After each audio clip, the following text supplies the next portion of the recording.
আসসালামু আলাইকুম। বাংলাদেশ ব্যাংক উচ্চ বিদ্যালয় কর্তৃক আয়োজিত আজকের অনলাইন ক্লাসে সবাইকে স্বাগত। সুপ্রিয় শিক্ষার্থীরা, আজকে আমি দশম শ্রেণীর পদার্থবিজ্ঞান বিষয়ে ষষ্ঠ অধ্যায় বস্তুর উপর তাপের প্রভাব নিয়ে আলোচনা করব। বেসিক কিছু জিনিস এগুলো তোমরা মোটামুটি জানো, তারপরেও আমরা রিভিশন আকারে এই কয়েকটা পয়েন্ট আলোচনা করব। এক, তাপ। হিট। তাপ আসলে এক প্রকার শক্তি, যেটা তোমরা ষষ্ঠ, সপ্তম, অষ্টম শ্রেণীতে পড়ে আসছো। ফিজিক্সের ভাষায় তাপের সংজ্ঞাটা হবে এরকম: তাপ হচ্ছে পদার্থের আণবিক গতির সাথে সম্পর্কিত একটি রাশি, যা গরম ও ঠান্ডার অনুভূতির জন্ম। অর্থাৎ পদার্থের অণুগুলোর কম্পন শক্তি বা গতিশক্তির সমষ্টি হচ্ছে তাপ। পদার্থ আমাদের তিন প্রকার: কঠিন, তরল, বায়বীয়। এখন কঠিন পদার্থের অণুগুলোর মধ্যে আন্তঃআণবিক ডিস্টেন্স খুব কম থাকে না বললেই চলে। আর তরল পদার্থের আন্তঃআণবিক ডিস্টেন্স বেশি থাকে। বায়বীয় পদার্থের আন্তঃআণবিক দূরত্বটা আরও বেশি থাকে। ফলে কঠিন পদার্থের অণুগুলো নিজের জায়গা থেকে কম্পনের মাধ্যমে গতিশক্তি লাভ করে। সুতরাং যে কোনো পদার্থের মধ্যে যদি অণুগুলোর গতিশক্তি বেড়ে যায়, তাহলেই সেখানে তাপের উদ্ভব হয়।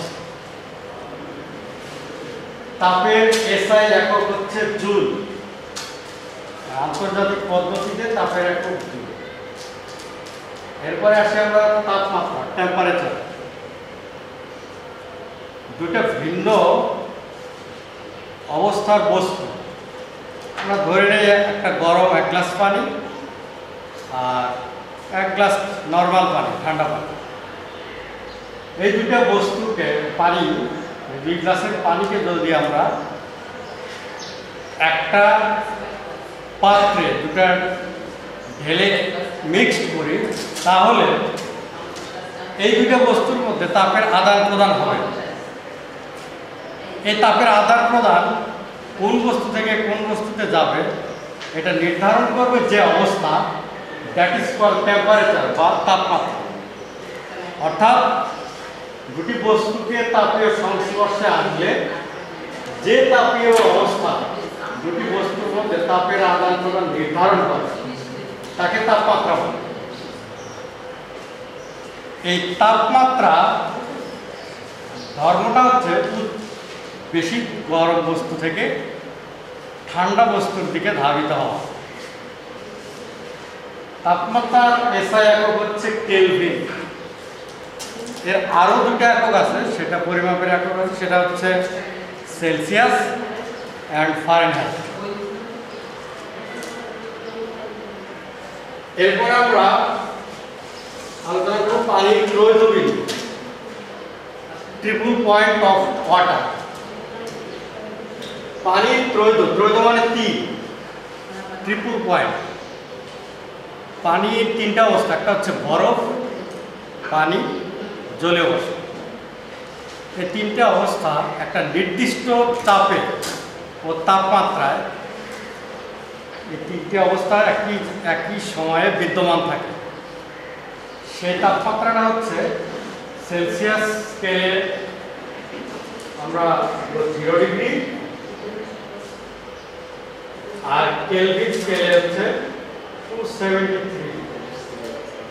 আমার বইয়ে তোমাদের এটা এরকম লেখা আছে 273.15। এটা হচ্ছে পানির ত্রৈধ বিন্দুর মান।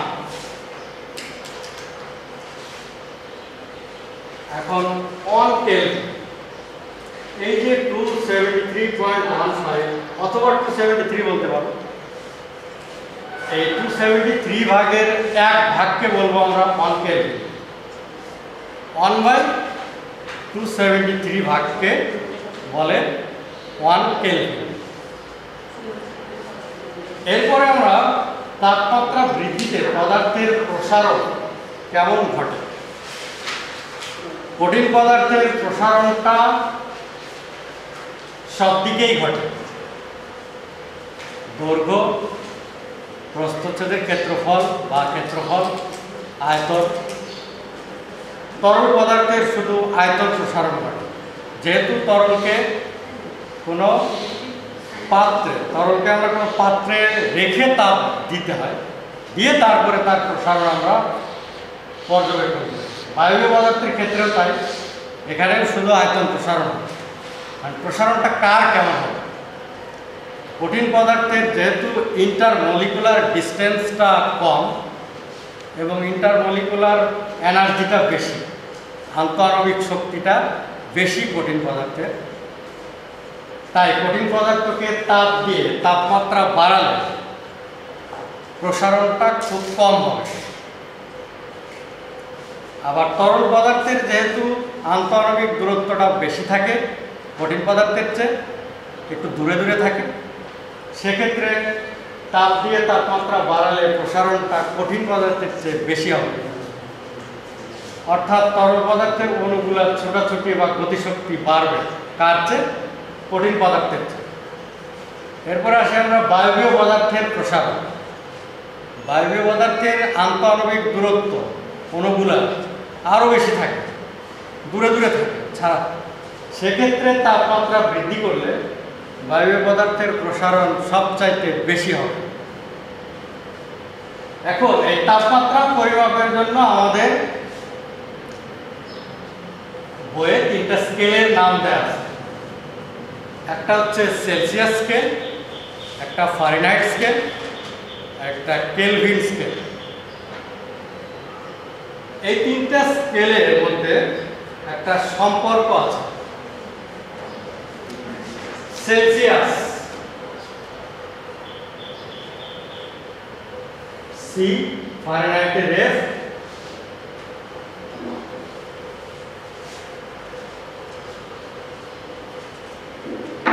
কেলভিনের কে। সেলসিয়াস স্কেলের নিম্ন স্থিরাঙ্ক মানে হচ্ছে একটা মান। স্থিরাঙ্কটা কি? তাপমাত্রা পরিমাপের জন্য দুটা মানকে ফিক্সড করতে হয়, একটা হচ্ছে বরফের গলনাঙ্ক আর একটা হচ্ছে পানির স্ফুটনাঙ্ক। সেলসিয়াস স্কেলে এই নিম্ন স্থিরাঙ্কের মানটা হচ্ছে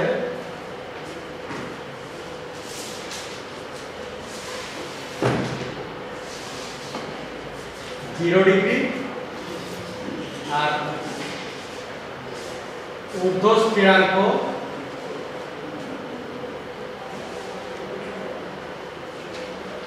100 ডিগ্রি। ফারেনহাইট স্কেলের নিম্ন স্থিরাঙ্ক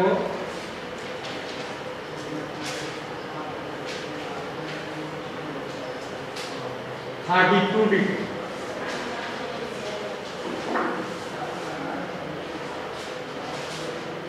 আর ঊর্ধ্ব স্থিরাঙ্ক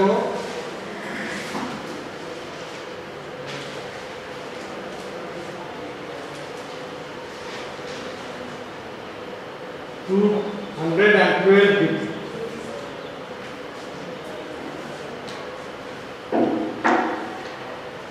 কেলভিন স্কেলে নিম্ন স্থিরাঙ্ক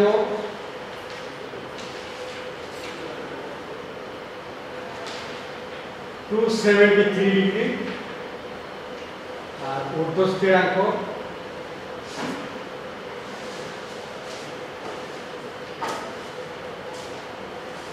370 ডিগ্রি।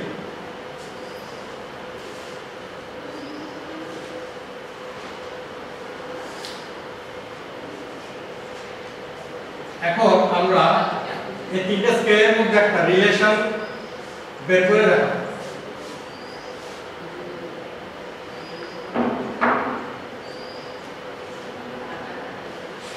সি মানে সেলসিয়াস স্কেল মাইনাস নিম্ন স্থিরাঙ্ক ডিভাইডেড বাই 8 মানের বিয়োগফল, ডিফারেন্স 100 মাইনাস 0।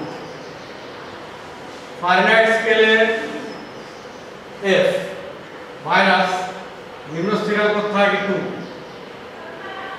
আর এই দুটো মানের পার্থক্য divided by 212 degree minus 32 equal to Kelvin স্কেলের কে মাইনাস নিম্ন স্থিরাঙ্ক 273 divided by 373 minus 273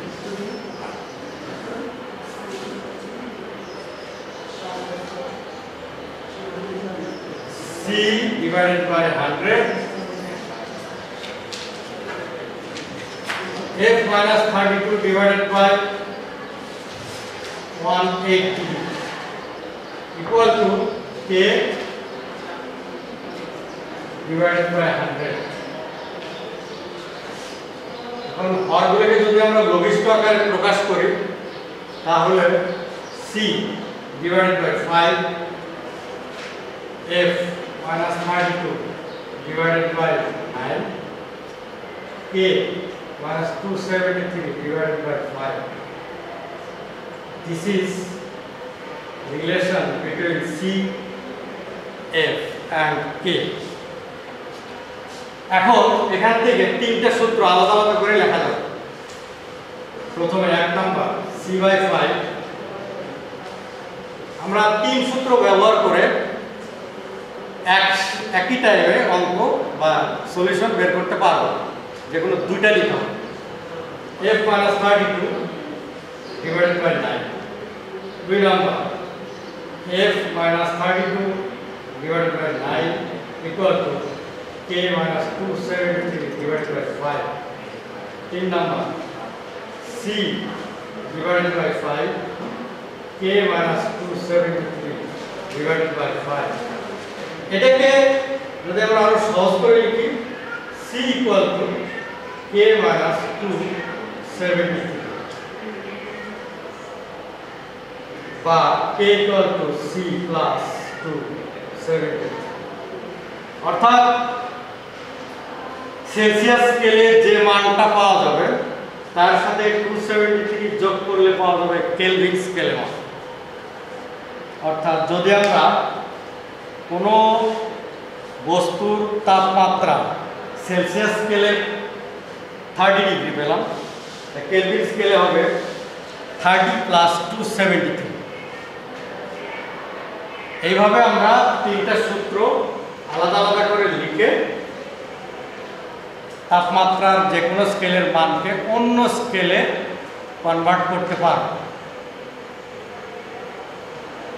এই বেসিক জিনিসগুলো তোমরা ভাষায় প্র্যাকটিস করবে দেখলে রিভিশন করবে এরপরে আমরা নেক্সট ক্লাসে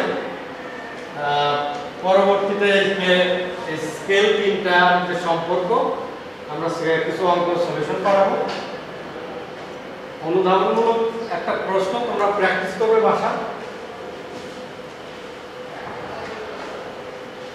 সেটা হচ্ছে কোন তাপমাত্রায় সেলসিয়াস ও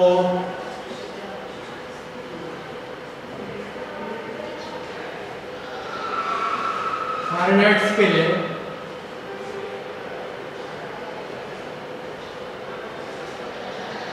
একই পার্ট